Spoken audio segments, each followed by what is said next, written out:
Hello बच्चों, मैं जाकिर हुसैन आपकी जेडीएस क्लास से स्वागत करता हूं। आइए एक बार फिर से जुड़ जाते हैं। आज मैं आपको अध्ययन कराऊंगा आधुनिक आवर्त सारणी। आधुनिक आवर्त सारणी पढ़ेंगे।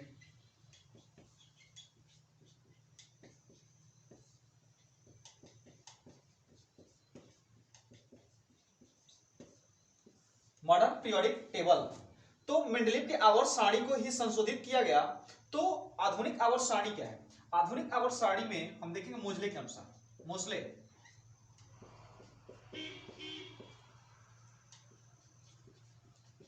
देखिए, मोजले के अनुसार मोजले ने क्या बताया था कि मोजले ने बताया कि जो किसी तत्व का, मोजले के अनुसार किसी भी तत्व का भौतिक एवं रासायनिक गुण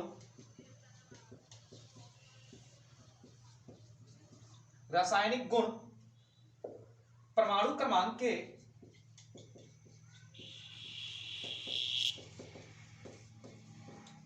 आवर्ती फलन होता है।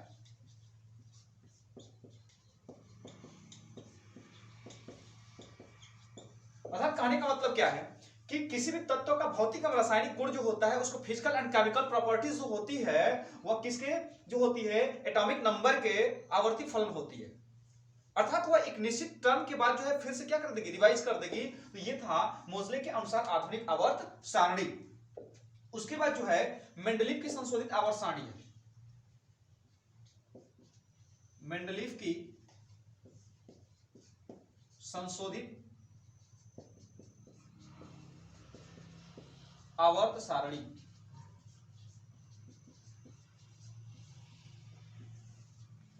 देखिए, मेंडलीव की संशोधित आवर्त सारणी क्या है? तो मेंडलीव ने क्या बताया था,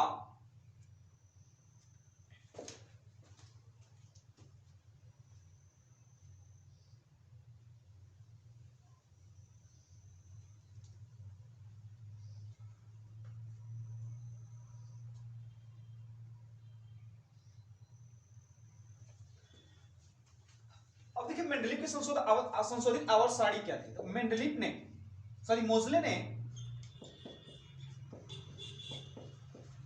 मोजले ने आधुनिक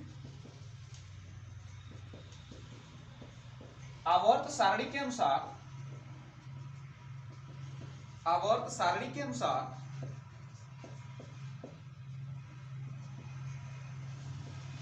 सभी तत्वों को, जितने भी तत्व थे, सभी तत्वों को उनके बढ़ते हुए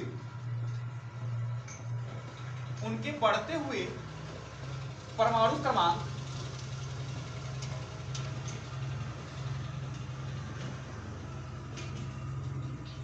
के आधार पर रखा, जिससे एक श्रेणी प्राप्त हुई।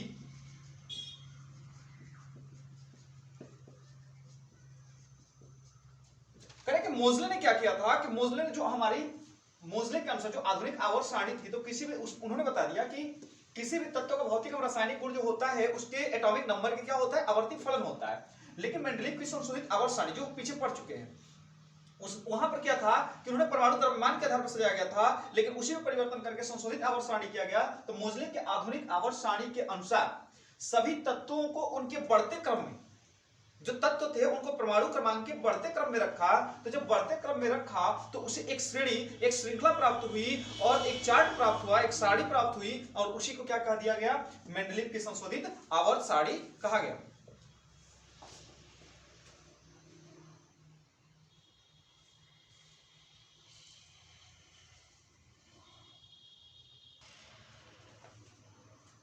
अब देखिए बच्चों, आधुनिक आवर्त सारणी की विशेषताएं। आधुनिक आवर्त सारणी की विशेषताएं।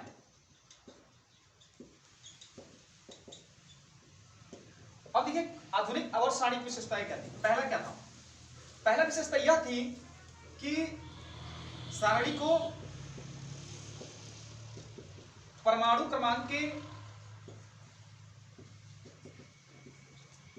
आधार पर रखा गया। दूसरी बात ये थी कि इसमें 9 समूह थे। तीसरी बात कि शून्य और 8वें वर्ग को, 8वें तथा शून्य वर्ग को छोड़कर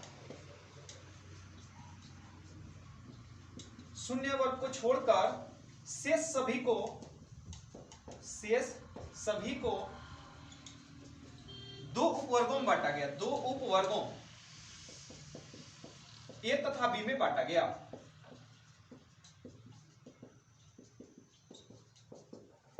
मतलब कह रहा है कि 8वें तथा शून्य वर्ग को छोड़ करके जितने भी हमारे पास वर्ग थे उन सभी वर्गों को दो उपवर्ग में बांटा गया, दो हिस्सों में बांटा गया, ए तथा बी में। अब देखिए चौथा पॉइंट, इसमें 7 आवर्त थे,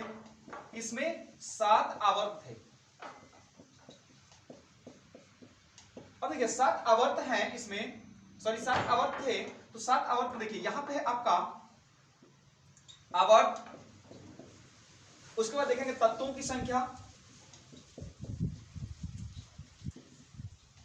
और यहां पे है आवर्त का नाम, किसको क्या कहते हैं। तो पहले आवर्त में तत्वों की संख्या 2 है, इसको कहते हैं अति लघु आवर्त। दूसरे में आते हैं हम, तो दूसरे और तीसरे में जो होते हैं आवर्त में 8 तत्व हैं, इसे हम कहते हैं दूसरे और तीसरे आवर्त की बात करेंगे तो दूसरे और तीसरे आवर्त में जो होते हैं तत्वों की संख्या जो है 8 होती है और इसको कहते हैं लघु आवर्त। उसके बाद आते हैं चौथे एवं पांचवें में, तो चौथे एवं पांचवें में जो होते हैं 18 तत्व हैं, इसको हम कहते हैं 18 तत्व है तो दीर्घ आवर्त कहते हैं। दीर्घ आवर्त हो गया। और इधर देखिए थोड़ा सा ये देख लेते हैं, जब आते हैं हम छठवें तत्व में, तो छठवें आवर्त में आएंगे तो इसमें जो होते हैं आपके 32 तत्व है, 32 तत्व। तो जब 32 तत्व है तो इसको क्या कहा जाता है, यहां पे दीर्घ आवर्त था तो इसको कहा जाता है अति दीर्घ आवर्त। और सातवां जो है इसमें है 19 तत्व और इसको कहा जाता है अपूर्ण आवर्त। तो हमने देखिए आवर्त तत्वों की संख्या 7 आवर्त है, तो 7 आवर्त में पहले आवर्त में 2 तत्व है जिसको अति लघु आवर्त कहते हैं, 2 और 3 में 8 तत्व है जिसको लघु आवर्त के नाम से जानते हैं, 4 और 5 चौथे और पांचवें आवर्त में 18 तत्व है जिसे दीर्घ आवर्त कहते हैं, और छठवें में जो है 32 तत्व है जिसे अति दीर्घ आवर्त कहते हैं, और सातवें में जो है 19 तत्व है जिसे हम अपूर्ण आवर्त के नाम से जानते हैं।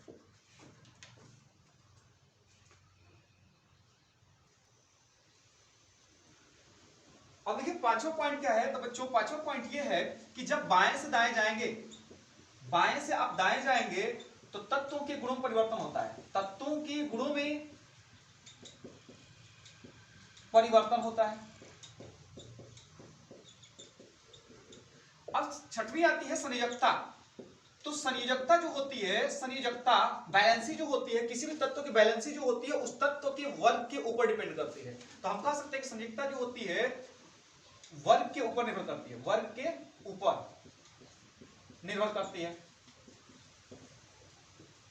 वर्ग के ऊपर निर्भर करती है। उसके बाद आते हैं 7 नंबर पे नॉर्मल तत्व क्या होते हैं। देखिए बच्चों नॉर्मल तत्व की बात कर रहा है, तो नॉर्मल तत्व का मतलब क्या होता है कि जो उपवर्ग हमारा ए होता है, उपवर्ग ए होता है, उस उपवर्ग ए में, उस उपवर्ग ए के अंतर्गत कक्षाएं जो होती है अपूर्ण होती है। उपवर्ग ए की कक्षाएं अपूर्ण होती है, इसलिए इसे नॉर्मल तत्व के नाम से जाना जाता है। अब आते हैं हम लोग कि संशोधित मूल आवर्त सारणी,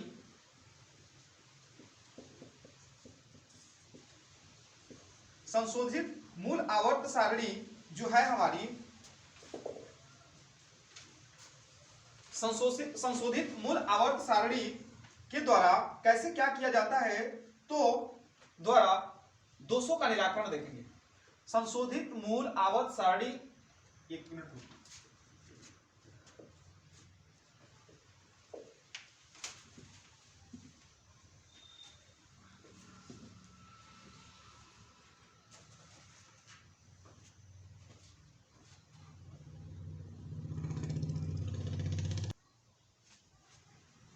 अब आते हैं बच्चों हम संशोधित आवर्त सारणी द्वारा मूल आवर्त सारणी के दोषों का निराकरण कैसे किया गया। तो निराकरण का मतलब क्या है, उसको समाधान कैसे किया। पहला है कि परमाणु भारों का क्रम। चूंकि परमाणु भारों का क्रम क्या है, जो हमारी मूल पहले वाली आवर्त सारणी थी उसमें क्या था कि कुछ ऐसे भी तत्व थे जिनको पहले रख दिया गया था और कुछ ऐसे तत्व थे जिनका परमाणु क्रमांक कम था उसको पहले बाद में रख दिया गया था, और जिनका अधिक था उसको पहले रख दिया गया था। लेकिन इसमें क्या किया गया कि परमाणु भारों का क्रम, जो भी तत्व क्रम से आता गया परमाणु क्रमांक के आधार पर उसको क्या कर दिया गया, रख दिया गया। तो यही परमाणु भार का क्रम, अर्थात हम कह सकते हैं कि सभी तत्वों को परमाणु भार के आधार पर रख दिया गया। दूसरी बात आती है अक्रिय गैसों के लिए स्थान। तो जो हमारी पहले वाली आवर्त सारणी थी मेंडलीव की, उसमें अक्रिय गैसों के लिए कोई स्थान नहीं था। तो अक्रिय गैसों के स्थान अर्थात संशोधित आवर्त सारणी में, अर्थात इस आवर्त सारणी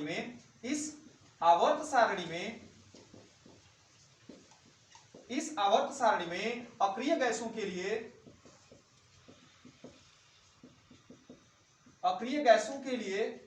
अलग स्थान दिया गया, जिसे हम शून्य वर्ग के नाम से जानते हैं। तो ये इनको अलग दे दिया गया स्थान। अब आता है समस्थानिकों को एक स्थान पर रखना। कहने का मतलब क्या था कि हमने देखा था कि 1H1, 1H2, 1H3। तो समस्थानिक क्या होते हैं, समस्थानिक वो होते हैं कि जिनका परमाणु क्रमांक क्या होता है, समान होता है, लेकिन परमाणु भार क्या होते हैं, अलग अलग होते हैं। तो यह आवर्त सारणी जो थी परमाणु क्रमांक के आधार पर ही बनाई गई थी। तो हाइड्रोजन का समस्थानिक परमाणु क्रमांक तो एक ही होता है, इसलिए क्या कर दिया गया, इस आवर्त सारणी में एक ही स्थान पर रखा गया था। दूसरी बात क्या आती है कि समभारिकों को अलग अलग स्थान पर रखना। अब क्या होता है, समभारिक वे तत्व होते हैं जिनके परमाणु भार समान होते हैं लेकिन परमाणु क्रमांक भिन्न भिन्न होते हैं। जैसे मैंने बताया था कि आर्गन, पोटेशियम और कैल्शियम के लिए आर्गन का 18 होता है, पोटेशियम का 19 होता है परमाणु क्रमांक, और कैल्शियम का 20 होता है। तो परमाणु क्रमांक के आधार पर रखा गया था, इसलिए इन तत्वों को क्या कर दिया गया कि अलग अलग स्थान दे दिया गया। तो ये था हमारा संशोधित आवर्त सारणी का दोषों का निराकरण था।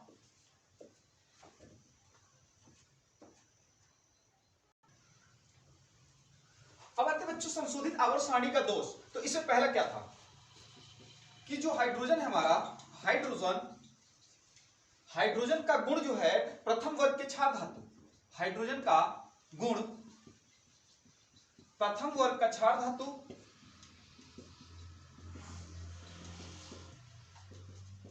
तथा सातवें वर्ग के हैलोजन समूह से मिलता जुलता था,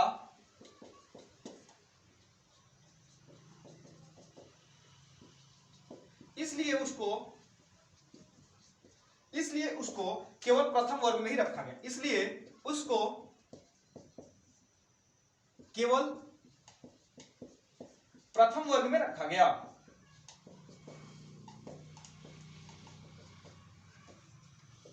दूसरा क्या था कि जो दुर्लभ मृदा तत्व था, वो उनको क्या रखा गया कि उनको आवर्त सारणी में कहीं नहीं स्थान दिया गया, बल्कि उनको नीचे रखा गया, आवर्त सारणी के नीचे रखा गया।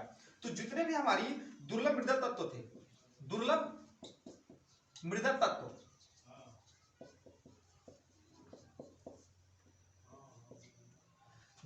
तत्व को आवर्त सारणी के नीचे रखा गया, आवर्त सारणी के नीचे।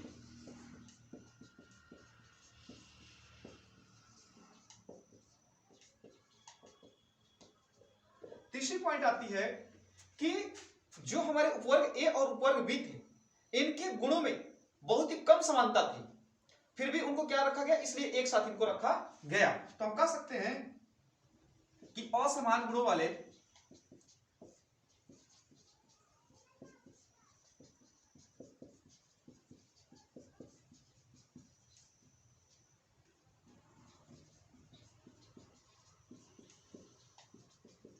असमान गुणों वाले तत्वों को एक साथ रखना। तो चूंकि उपवर्ग ए और उपवर्ग बी, उपवर्ग ए व उपवर्ग जो बी था, इनके गुणों में समानता जो थी बहुत ही कम थी।